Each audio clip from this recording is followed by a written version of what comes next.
গ্রাম ডুবে গেছে। প্রবল স্রোতের মধ্যে এক মা তার শিশু সন্তানকে নিয়ে একটি গাছ আঁকড়ে ধরে বাঁচার চেষ্টা করছিলেন।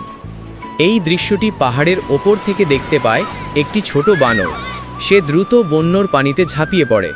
প্রথমে সে একটি ডুবে যাওয়া বাড়ি থেকে এক কুণ্ডলি দড়ি জোগাড় করে এবং সেটি পিঠে বয়ে নিয়ে আসে।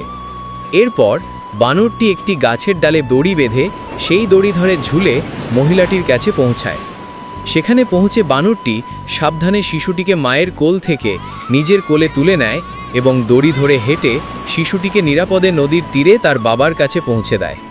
কিন্তু এরপরই শিশুটির মা স্রোতের তোড়ে গাছ থেকে ভেসে যান।